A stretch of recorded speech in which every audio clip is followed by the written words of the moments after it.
Assalamualaikum warahmatullahi wabarakatuh. Perkenalkan, kami dari kelompok 5 mata kuliah komunikasi visual kelas D ingin mempresentasikan mengenai analisis perencanaan komunikasi pada desain poster mata kuliah komunikasi visual yang bertemakan kesehatan dan berjudul manfaat dari vaksin booster. Mata kuliah komunikasi visual ini diampu oleh Bapak Andika Okta Indarso.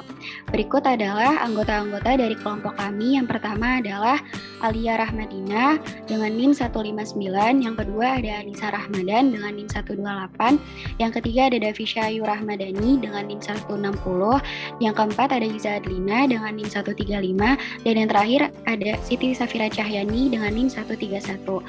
Berikut penjelasan mengenai analisa layak akan dijelaskan oleh Anissa Rahmadan.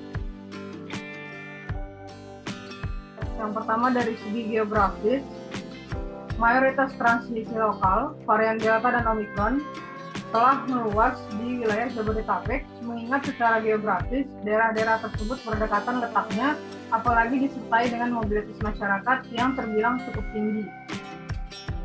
Kabupaten atau kota yang telah memenuhi persyaratan untuk melakukan vaksin booster dengan kriteria minimal capaian vaksinasi dosis 1 sebesar 70% untuk umum dan lansia dosis 1 minimal 60%. Penetapan kriteria seperti itu dilakukan karena terdapat persoalan ketimpangan distribusi vaksin di Indonesia akibat adanya daerah yang telat mendapatkannya.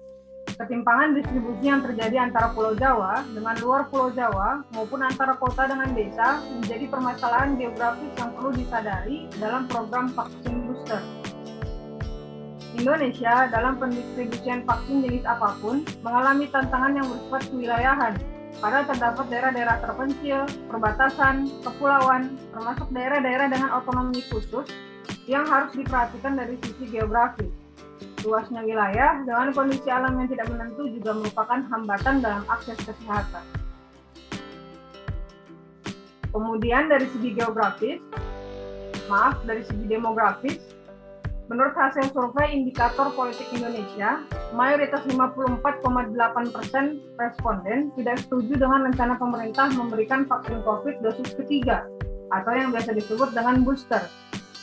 Survei ini merinci pada sosiodemografi responden yang tidak menyetujui program tersebut berdasarkan usia, dan respon penolakan terbanyak berada di rentang usia 22 hingga 25 tahun dengan total 61,6 responden.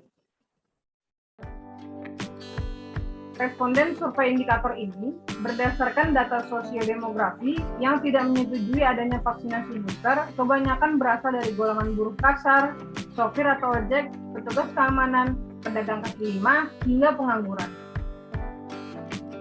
Munculnya COVID-19 di Indonesia pada bulan Maret tahun 2020 menjadi ironi yang sangat nyata di tengah-tengah proyeksi kependudukan yang sedang mengalami peningkatan usia harapan hidup dan peningkatan jumlah penduduk usia muda. Pandemi global ini menimbulkan berbagai permasalahan antara masyarakat terkait dengan kependudukan, yakni dari segi morbiditas dan mortalitas.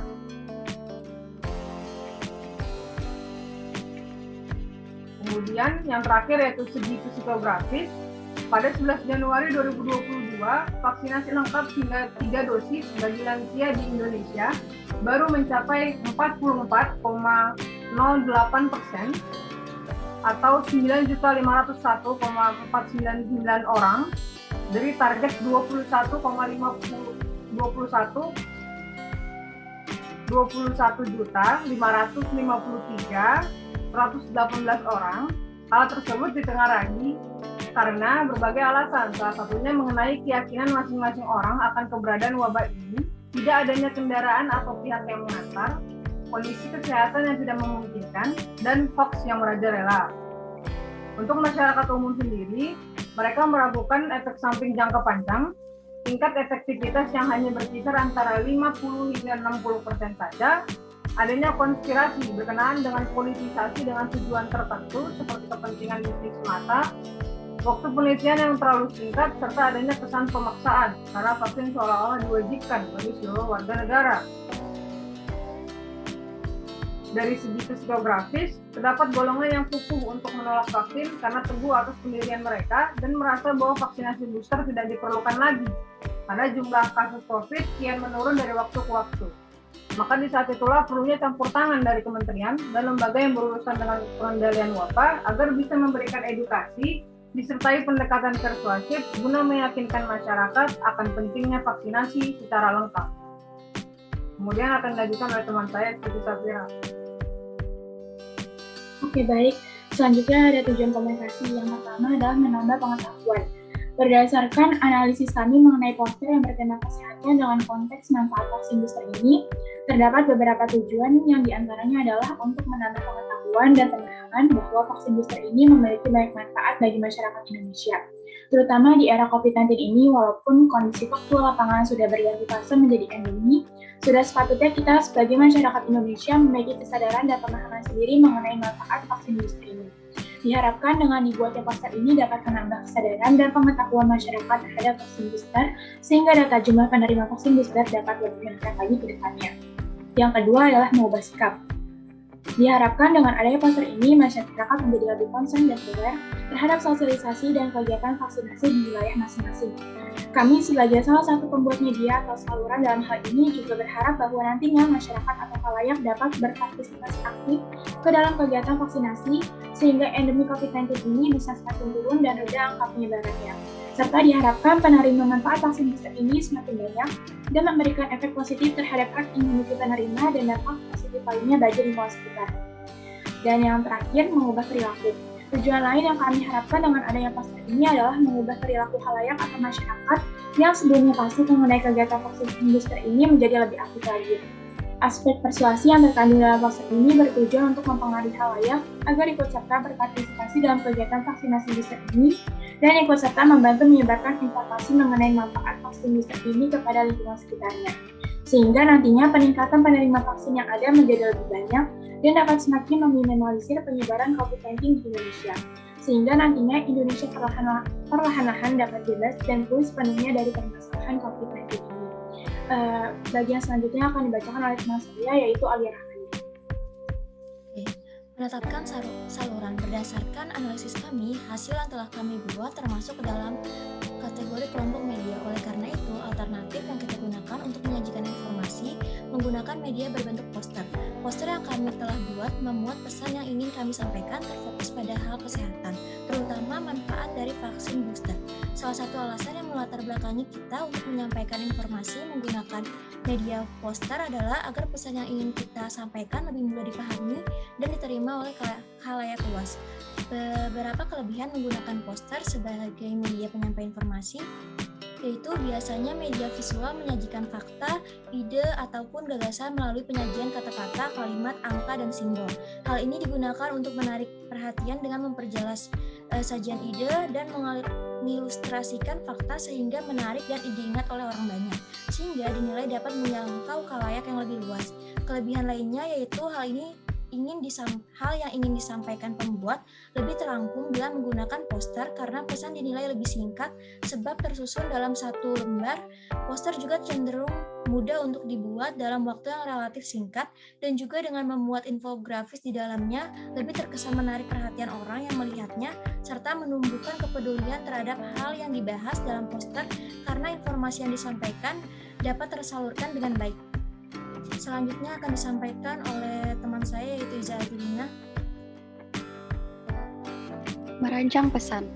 Yang pertama adalah isi pesan. Pesan yang ingin kami sampaikan pada poster ini adalah untuk menginformasikan kepada masyarakat mengenai manfaat dari vaksin booster, serta mengajak masyarakat untuk ikut serta melaksanakan vaksin booster. Vaksin booster disebut juga sebagai vaksin ketiga yang diberikan untuk upaya memutus rantai penularan COVID-19 dan bertujuan untuk meningkatkan imunitas tubuh dan melawan virus COVID-19. Pemberian vaksin dosis ketiga ini ditargetkan pada masyarakat yang telah menerima vaksin dosis kedua selama kurun waktu lebih dari 6 bulan, berusia 18 tahun, orang lanjut usia, orang dengan daya tubuh lemah, serta orang yang mengidap penyakit tertentu atau yang biasa disebut sebagai komorbid. Pemberian vaksin di Indonesia dibagi menjadi dua metode, yaitu metode homolog, sama dengan vaksin sebelumnya, dan metode heterolog. berbeda dari jenis vaksin sebelumnya. Penerimaan vaksin dosis ketiga ini dinilai jauh lebih baik daripada tidak sama sekali, disebabkan oleh kondisi tubuh dan daya perlindungan yang dihasilkan oleh vaksin kedua kepada setiap orang berbeda-beda. Di dalam poster ini, kami ingin menjelaskan dan menginformasikan mengenai manfaat vaksin booster. Di antaranya adalah mencegah infeksi virus corona, mempertahankan tingkat kekebalan tubuh, memperkuat antibodi yang telah dibentuk, memperpanjang masa perlindungan virus, dan kami pun ingin menjelaskan bahwa dengan upaya melakukan vaksin dosis ketiga ini dapat membantu untuk mengendalikan penularan virus COVID-19 dan tetap patuh terhadap protokol kesehatan yang telah ditetapkan. Yang kedua ada struktur pesan. Struktur pesan yang digunakan di dalam poster ini adalah struktur spasial.